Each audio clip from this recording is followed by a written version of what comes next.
Hello everybody, it's a great pleasure to be with you today. I was asked to speak about two topics, and I would like to start with telling you about myself first. I'm Michael Negri. I'm a physician, I'm a surgeon. I'm working in Israel. I was working in a big hospital in Israel called Asaf HaRofeh, this is his name, for 35 years, and I left the hospital some years ago, and I'm working in a private clinic, as a private practitioner, with some of the HMOs in Israel that we will talk about it later. The topic that I was asked to speak about are first of all about the Israeli vaccine, and second about our system of health and how we cope with the vaccination of the population. So let's start with the first issue. As you know, Israel is a very small country. We are about 10 million people all over, and even though we have some very nice institutes like the Weizmann Institute and the Technion Institute that gave us some Nobel Prizes too. Near Tel Aviv there is a small institute that has about 500 scientists in all fields of biology, chemistry, physics, and this institute is under the Ministry of Defense and under the Prime Ministry Office. I want to show you a small video that this institute has about the vaccine that they are trying to produce.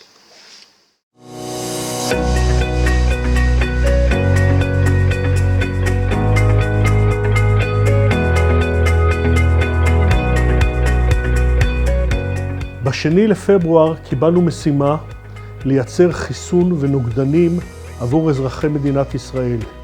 עבדנו סביב השעון, 7 ימים בשבוע, 24 שעות ביום, כולל בחגי ישראל, כולם במשימה אחת לייצר חיסון טוב ובטוח. זהו נגיף הקורונה. על פניו הוא נושא את הספייק שדרכו הוא חודר לתא. אנחנו השתמשנו בנגיף VSV, שהיא פלטפורמה מאושרת לשימוש, ובשיטות של הנדסה גנטית הוצאנו את החלק הזה, והחלפנו את החלק הזה בחלק הזה, ככה שבסופו של דבר קיבלנו את נגיף החיסון VSV ספייק. כך בעצם הגוף חושב שהוא נדבק בנגיף האמיתי, אבל בעצם זו רק תחפושת. זה יוצר נוגדנים כנגד הנגיף המהונדס, ברגע האמת יכול לזהות, להיקשר ובעצם לנטרל את נגיף הקורונה. השלב הראשון, כדי באמת לבדוק שהחיסון בטוח, הזרקנו אותו לחיות מודל שונות. לא רק שהם באמת לא חלו ולא פיתחו סימני מחלה, הם גם יצרו נוגדנים שהצליחו לנטרל את הנגיף האמיתי, את הנגיף האלים. בחדר הזה מגדלים את הנגיף.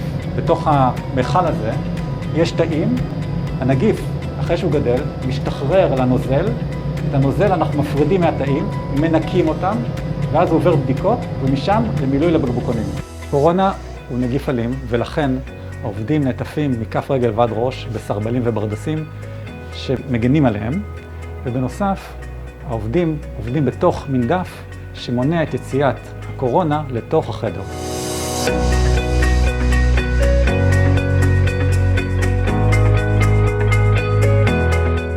בידינו החיסון.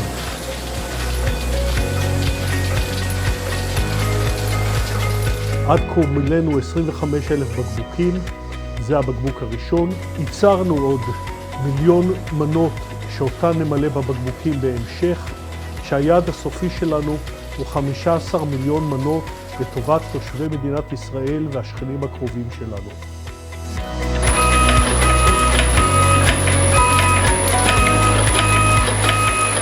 כל אחד כזה זה 5 חיסונים. נכון. תודה רבה לכם, זה מאוד מאוד חשוב, הרבה אנשים צריכים. אני חושב שיש תעוזה ואין שחצנות, ועושים את הדברים בצורה יסודית, מסודרת, יש סיכוי להצלחה. קראנו לו חיסון שושי כדי להימנע מלהגיד כל פעם VSV, דלטה G, ספייק, 28P14. ניסינו לחשוב על שם קליט, כי הרגשנו שהבת שנולדה לנו ורצינו לתת לה איזשהו שם יותר אנושי. אנחנו בפתחו של שלב חשוב ושלב מכריע בכל מערכת הפיתוח הזאת, שלב הניסויים בבני אדם. אני בטוח בחיסון שלנו, אני מאמין בו, אני מאמין ביכולת של מדעני המכון שפיתחו אותו, ולכן אני משוכנע שאנחנו מביאים חיסון טוב מאוד, יעיל ובטוח לכלל תושבי מדינת ישראל.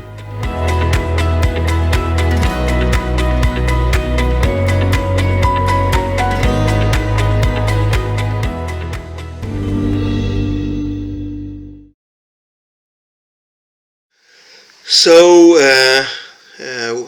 this institute is in the third phase now, and they're supposed to finish it in about 2 or 3 months, let's say towards May.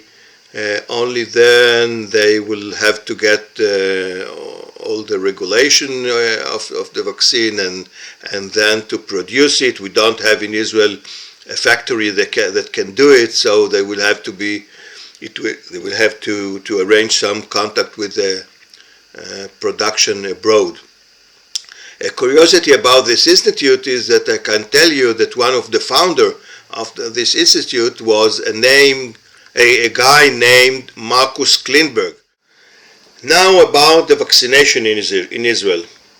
In order to understand how it works, we first have to speak a little bit about the history. In Israel, we have a national health system. That means that every person can get to medical assistance in all the country, in all places, and it is not connected if he is rich or poor, if he can pay or not. What does it mean? We have in Israel, we have 4 HMOs, like the HMOs, like Medicare. Okay, they are non-profit organization. They were established many years before Israel was created, even as a nation. And they are working till now, and they are working very well. Let's say about 20 years ago, the system was changed a little bit, and every person has to pay some amount of his salary, about 3% to 5%. It goes according to his salary to the health system. The national security pays the rest. That means that the government pays the rest. And so everybody has some kind of, everybody is connected to one of those 4 organizations.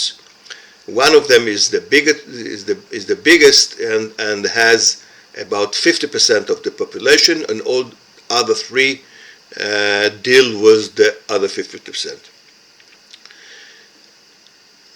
They have outpatient clinics and physician that works with them. Now we have hospitals. The hospitals are government hospitals owned by the government, by the Ministry of Health, or hospitals owned by one of these HMOs, the biggest one, and private hospitals. The private hospitals are connected with the national system, so you can go either to the government hospital or to other hospital. It depends on the arrangements of those HMOs. But the main issue is that everybody, and it is poor or rich, can have the same healthcare and the same medicine no matter who is he. Now there is a basket, let's say it's called a medical basket, that is changing every year. It is organized by the Ministry of Health, and in this basket there are all the medicine, all the treatment, all the procedures that can be given to the physician.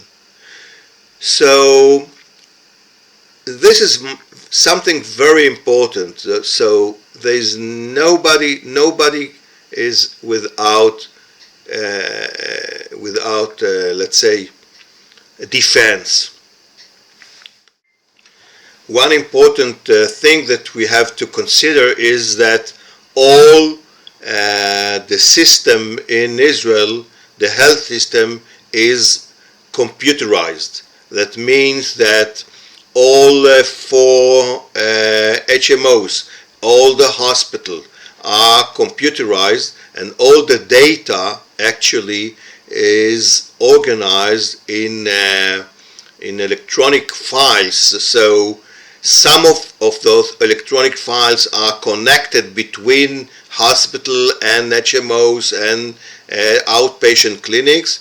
Some are in the process. Actually, I'm working in this field, let's say.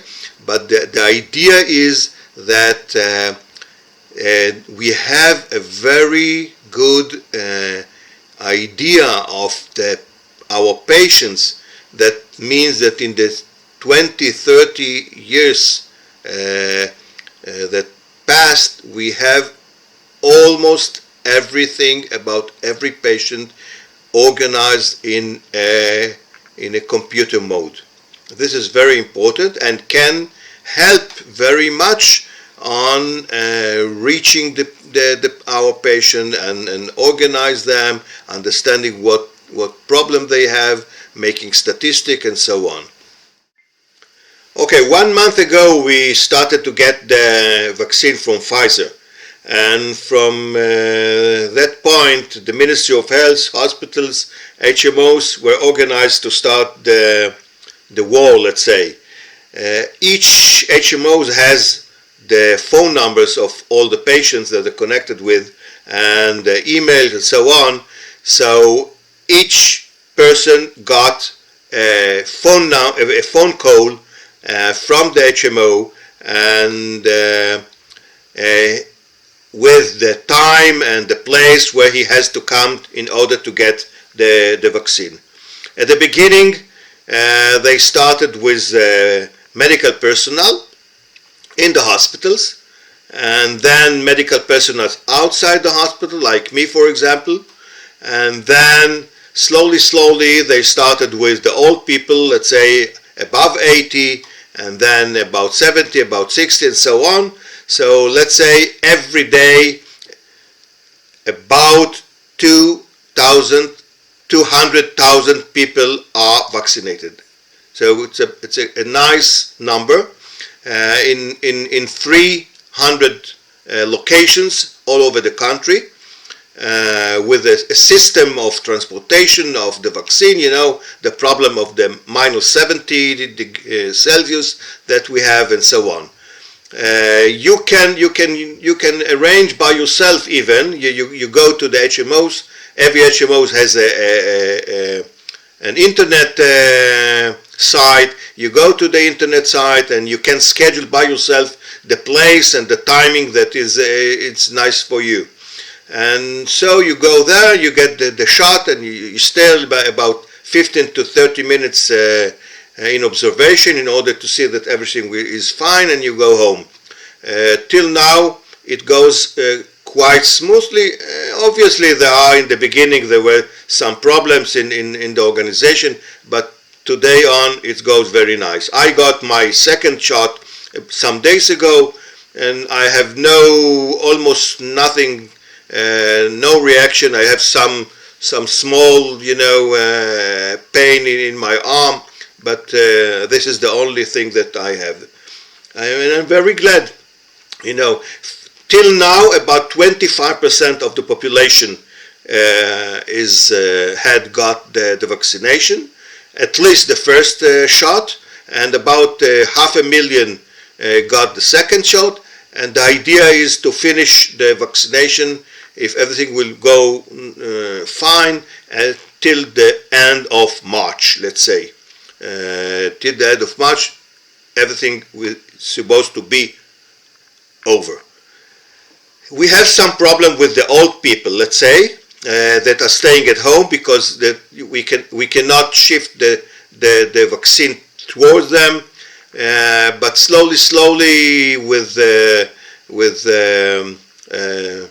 all kind of volunteers, all kind of arrangement, we are trying to vaccine all those people too. The idea in the meantime is to give the vaccination to the people that are staying around them, because they don't go out of home anyway. So if the people around them will be vaccinated, it will be fine. We have some problem with some minorities, let's say minorities from Muslims minority that are not so minority because they are about 20% of the population, but the rate of vaccination there is quite low, even though there are a lot of promotion and a lot of trying to convince the people to be vaccinated. We have the same problem, but less in